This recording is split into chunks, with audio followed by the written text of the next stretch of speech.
May I address the defendant? You may.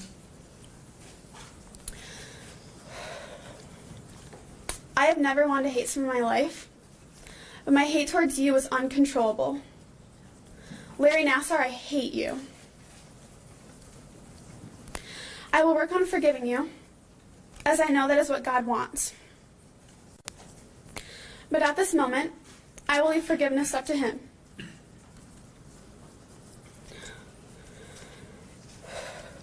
There is one thing you could do to help with the forgiveness. Instead of just sitting there acting weak and feeble, you could start writing down each and every time MSU, Twistars, and USAG could have stopped you. And instead of getting up at your sentencing, giving some hollow, insincere apology, you could outline all the times for me, for us, that MSU, Twistars, and USAG should have stopped you. You were too brazen, too cavalier, you flaunted it. Don't try and apologize or rationalize. Don't use cliches like a match in a forest fire. If you want to salvage yourself, you need to begin the reformation process.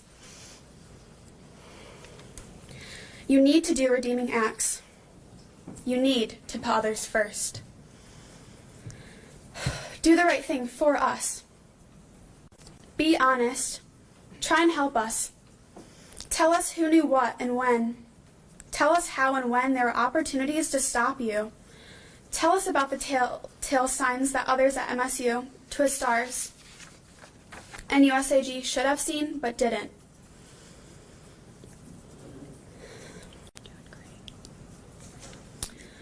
And one of your last public acts, actually help someone.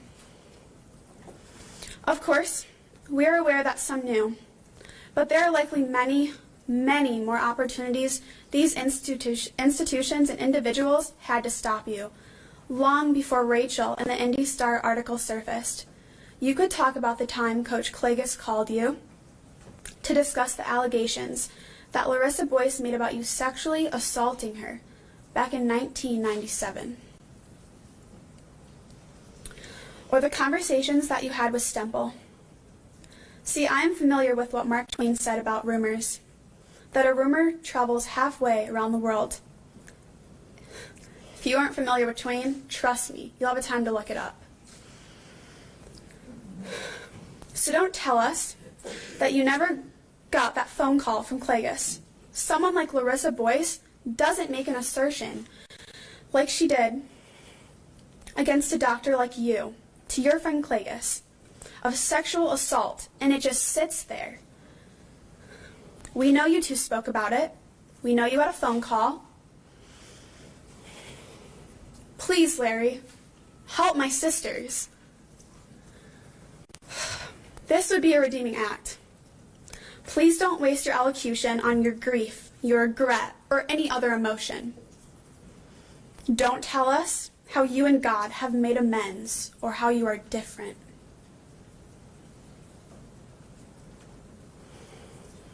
You need to confess the facts. You can help others. And if you do, if you help my sisters, it might help in my forgiveness and maybe others. It might not lower your sentence, but it might just start you down a road of reformation and redemption.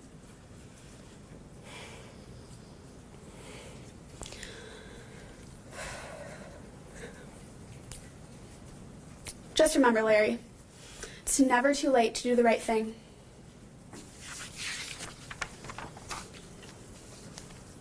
Now to the court. I am more than how he treated me. I am not letting him take any more time away from me. No more time at appointments, no more time being misled, and no more time being manipulated. Years of monthly appointments, including the supply room. Yeah, the supply room is long enough. Do you think that is long enough, Judge? I think it's long enough. It's over.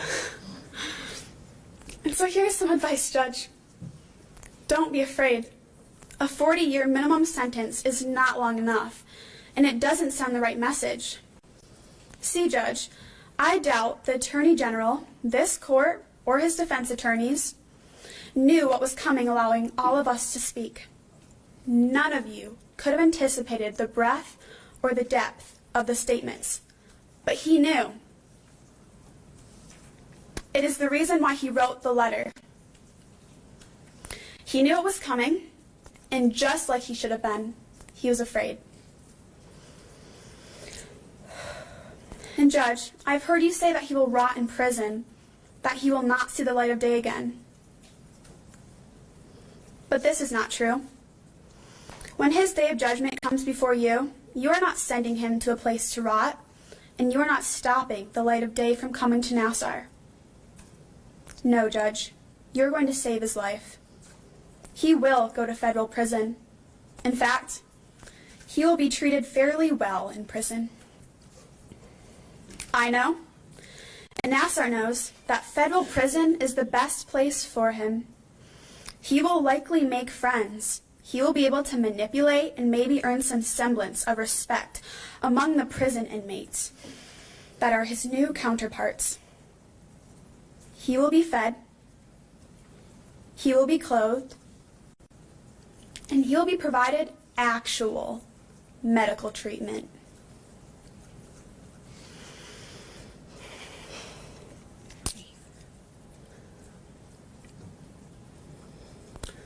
But don't get too excited, Larry. You will probably never talk to a woman again.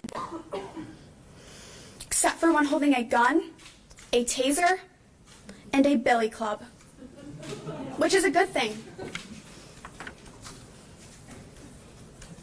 I'm smart enough, wise enough, and been advised enough that simply because he treated us in despicable and inhumane ways doesn't mean that that is how we, our system, treats the worst of the worst.